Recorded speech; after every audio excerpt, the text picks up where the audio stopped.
तो दोस्तों स्वागत है आपका अपने ही यूट्यूब चैनल दानिश लर्नर पे। मैं आज आप लोगों के लिए सीडीपी का जो कि 1 to 5 के लिए है, तो इसके 10 महत्वपूर्ण क्वेश्चन लेके आया हूँ जो आपको एग्ज़ाम में देखने को मिल सकता है। तो आप देख सकते हैं यहाँ पहला क्वेश्चन मेरे आप सबके सामने है, इनमें से कौन सा विकास का सिद्धांत नहीं है। तो क्वेश्चन देख सकते हैं यहाँ पे विकास का सिद्धांत नहीं है, यानी निगेटिव क्वेश्चन है। तो आपको पहला ऑप्शन देखने को मिल रहा है यहाँ पे, विकास एक धारणी और एक आयामी होता है। और दूसरा ये विकास ऊपर से नीचे और केंद्र से बाहर की ओर होता है। विकास आनुवंशिकता और संपोषण से प्रभावित होता है। और चौथा है विकास सामाजिक सांस्कृतिक परिप्रेक्ष्य में होता है। तो आप यहाँ देख सकते हैं क्वेश्चन को कह रहा है इनमें से कौन से विकास का सिद्धांत नहीं है। तो विकास, दूसरा देखते हैं, विकास ऊपर से नीचे और केंद्र से बाहर होता है। तो ये तो बात सही है, क्योंकि विकास सिफलोकोडल और प्रोक्सिमली डिस्टल होता है, यानी सिर से पैर की तरफ होता है और केंद्र से बाहर की, वही यहाँ कर रहा है दूसरा। तो ये तो सही है, ये सही है। विकास आनुवंशिकता और संपोषण से प्रभावित होता है, तो ये बात भी हेरिडिटी और इन्वायरमेंट से ये प्रभावित होता है विकास, ये भी सही है। और चौथा है विकास सामाजिक सांस्कृतिक परिवेश में होता है। तो विकास तो चारों ओर होता है, सामाजिक सांस्कृतिक परिप्रेक्ष्य में भी होता है, इसलिए ये भी सही है, ये भी सही है, ये भी सही है। तो गलत कौन सा है? ए, विकास एक धारणी और एक आयामी होता है। तो विकास एक आयामी नहीं होता है, बल्कि मल्टी डायरेक्शन होता है, यानी बहुआयामी होता है। इसीलिए यह निगेटिव पूछा है, इसलिए ये ए नंबर राइट आंसर है।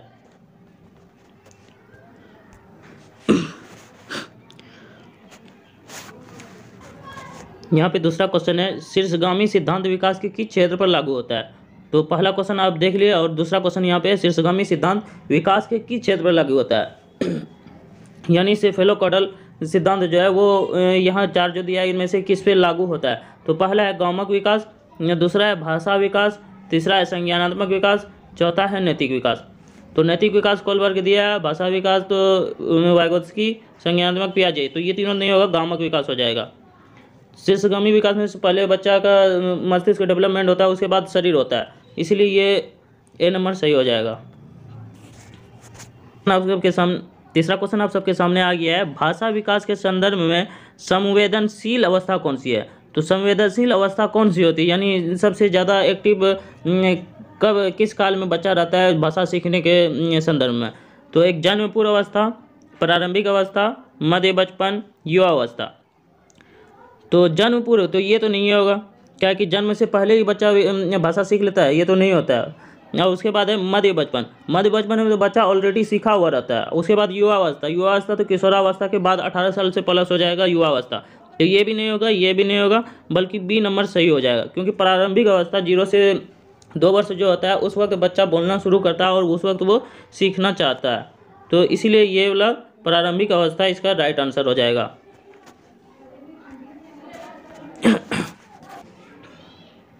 यहाँ पे चौथा क्वेश्चन है, परिवार में आरंभ होने वाली वो प्रक्रिया, परिवार में आरंभ होने वाली वो प्रक्रिया जिसमें बच्चे अपनी व्यक्तिगत पहचान जानना शुरू कर देता है, भाषा सीखता है और आरंभिक संज्ञानात्मक कौशल विकसित करता है, ये क्या कहलाती है।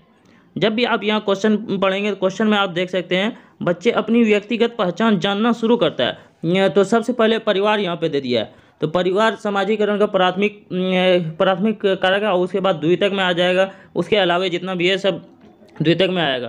तो यहाँ पे आप देख सकते हैं पहला है प्रारंभिक समाजीकरण, द्वितीयक समाजीकरण, परछन्न अवस्था, पर्यटन अव्यक्त समाजीकरण, सक्रिय समाजीकरण।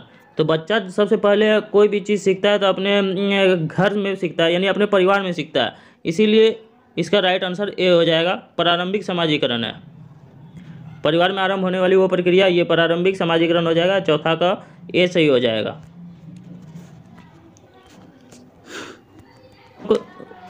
पांचवा क्वेश्चन आप सबके सामने आप देख सकते हैं यहाँ पे, लॉरेंस कोलबर्ग, इसका एक क्वेश्चन जरूर रहेगा, इस पे ध्यान दीजिएगा। लॉरेंस कोलबर्ग के सिद्धांत के अनुसार किस चरण पर नैतिक चिंतन शुरुआती सामाजिक परिप्रेक्ष्य पर आधारित होता है। यानी कह रहा है सबसे पहले बच्चा किस स्तर पे चिंतन शुरू कर देता है, समाज के बारे में सोचना शुरू कर देता है, तो वो कौन सा स्टेज है, कौन सा चरण है। तो पूर्व पारंपरिक, पारंपरिक, उत्तर पारंपरिक, परवर्ती पारंपरिक।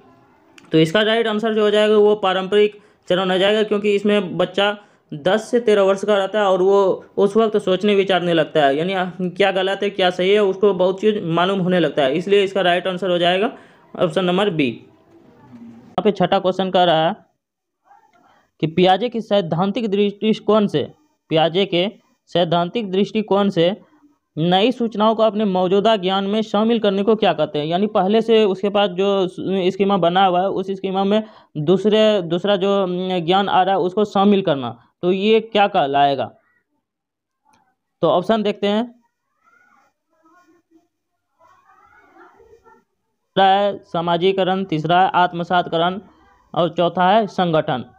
तो पहले की स्कीमा में जब भी बच्चा जोड़ेगा कोई भी चीज़ तो वो हो जाएगा आत्मसातकरण, यानी इसे समावेशन भी कहते हैं। कहीं कहीं समावेशन भी लिखा हुआ आएगा, तो इस पे ध्यान दीजिएगा। समायोजन में पहले की स्कीमा में जो रहता है उसमें ये परिवर्तन कर देगा, परिवर्तन करके कोई चीज़ सीखेगा, लेकिन ये आत्मसातकरण में जो चीज़ पहले है उसी में ऐड करके सीखेगा। इसीलिए इसका क्वेश्चन नंबर 6 का ऑप्शन सी सही हो जाएगा, आत्मसातकरण। सामाजिकरण तो नहीं होगा, संगठन भी नहीं होगा, तो option number C is the right answer.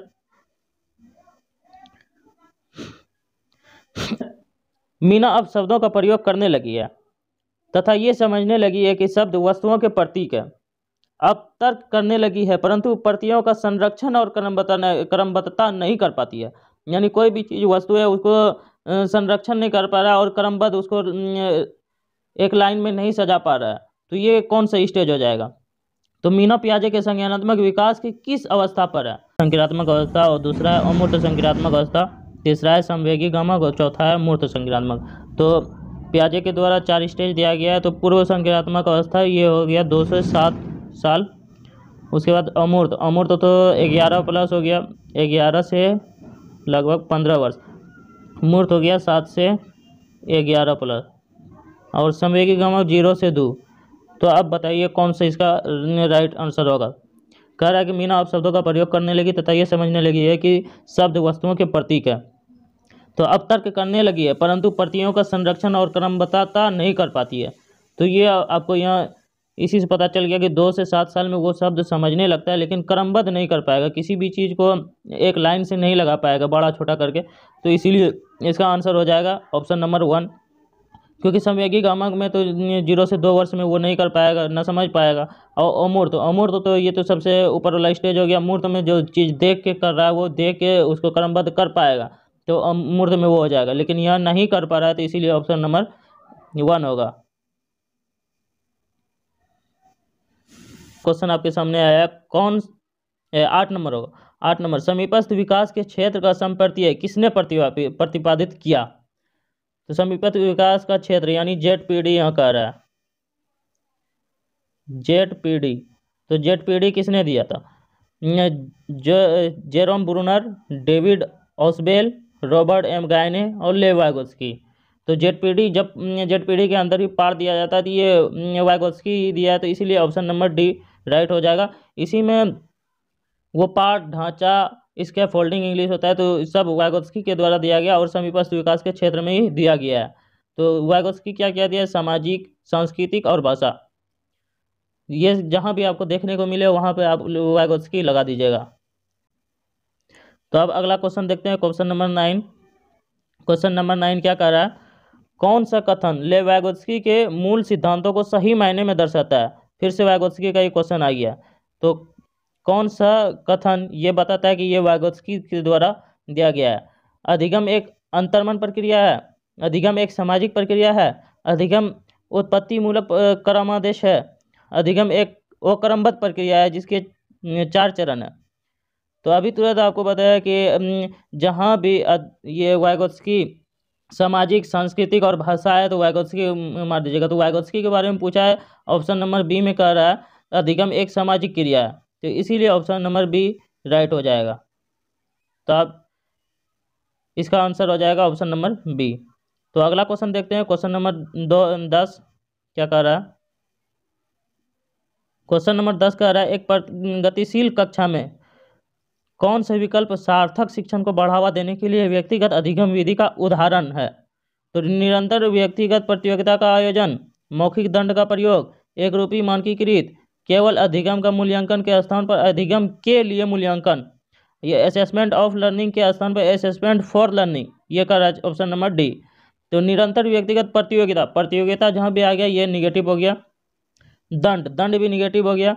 एक रुपी और मानकीकृत, इसमें दो दो निगेटिव आ गया, तो ये तीनों आपका कट हो जाएगा और ऑप्शन नंबर डी राइट हो जाएगा। क्योंकि केवल अधिगम का मूल्यांकन, अधिगम का मूल्यांकन क्या होता है कि आप जितना पढ़े उसके बाद जो आपका मूल्यांकन किया जाता है, जैसे वार्षिक परीक्षा भी कर सकते हैं, तो अधिगम का मूल्यांकन के स्थान पर अधिगम के लिए मूल्यांकन, यानी जब आप पढ़ रहे हैं उसी वक्त आपको जांच लिया जाता है कि आपने क्या सीखा नहीं सीखा, तो वो बेटर होता है, इसीलिए इसका right answer number D right हो जाएगा। तो उम्मीद करता हूँ कि आपको ये वीडियो पसंद आई हो। अगर वीडियो पसंद आए तो वीडियो को लाइक जरूर कर दें, और अगर आप हमारे चैनल पर नए हैं तो चैनल को भी सब्सक्राइब कर दें।